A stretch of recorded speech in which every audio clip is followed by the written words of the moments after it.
Hi, this is Rick for ED Mobile. Now we're going to talk about segues and storyboards, more importantly. So what I've got here is a single view controller scene. I'll get rid of this comment here, this output.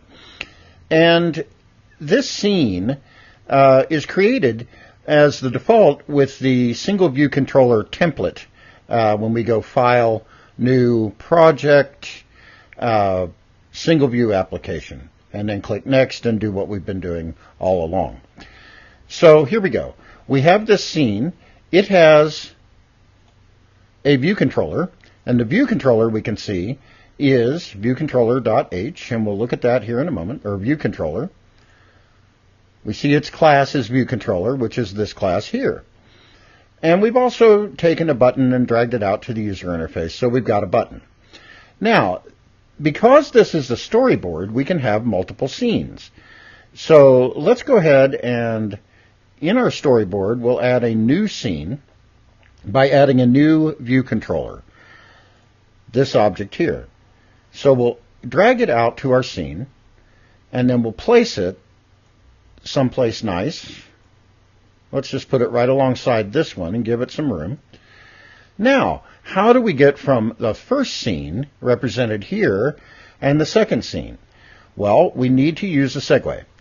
We can't segue from a view controller to a view controller, but we can segue from a control, such as a button, to our view controller. So let's do that. The way that we create a segue in Interface Builder is that we click on the button and then drag it to the new view and release it. Now it's going to say that this is an action segue, and we want modal type for this segue. Push is only used for navigation controllers, which we'll get to later. Custom is used when we want to subclass UI storyboard segue and create a custom behavior for the segue. But in this case, we're going to use a modal segue, one view controller replacing another view controller on top of it. So we select modal, and we see this display changes. Now we have a segue. If we click on that segue, we'll get the properties for the segue. So let's look at those. We can see that we have an identifier property, and this is very important. As our scenes grow in complexity, we always want to give an identifier to the segue. So I'm just going to call this new view and hit enter. And we can see that it's modal style, and with a default transition, we can set the transition to cover vertical, flip horizontal. We can do a lot of things here, but let's just leave it as the default style. We may play with that later. And always check animates. All your segues should always animate. Okay, so now we have a segue, and it has an identifier. What do we do with it? Well, in our view controller's implementation, we need to override this delegate method, prepare for segue sender. So let's get rid of this over here so we have more room. And now we need to do something with the segue. The first thing we need to do is check for its identifier. So we're going to use the is_to_string method of the segue's identifier. Actually, is_to_string is a method of NSString. So here we go. We're going to say if segue.identifier is equal to string, and now remember we called it new view, so that's the identifier, and now we know that we're dealing with this particular segue. So now what we want to do is get that new view's view controller.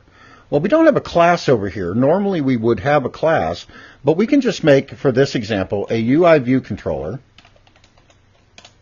Let's just call it destination or dest, and that is going to be equal to segue's destination view controller. And now we can say something like dest.view.background color is equal to, and now we can go to the UI color class methods and just say UI color yellow color, for example. And so now when this segue modals out to the new view controller, the segue will set the background color on our destination view controller to yellow. So let's see how that works. First of all, we'll see if it works. We have a button. If we click on the button, the view animates to the new view controller, and the new view controller's view is displayed, and its background color is set to yellow. Now, currently, in this example, there's no way to get back to the other view controller with the exception of pressing the home button and then rerunning the application. But even that brings back the application in its current state. So we'll talk about other ways to get back from this view controller. Of course, we could put another button here and just segue back. That's one way, but that's not a good idea, because if we do that, then we're just stacking up view controllers. Remember, the new view controller is created every time this segue executes. So if we segue back to the first view controller, we're stacking up a bunch of view controllers in the application, and that could be potentially bad for memory. Okay, so we'll talk about all of that stuff a little bit later, but this is how we set up a storyboard and also use modal type segues. And the other segue types we'll cover as we need them. Thank you very much.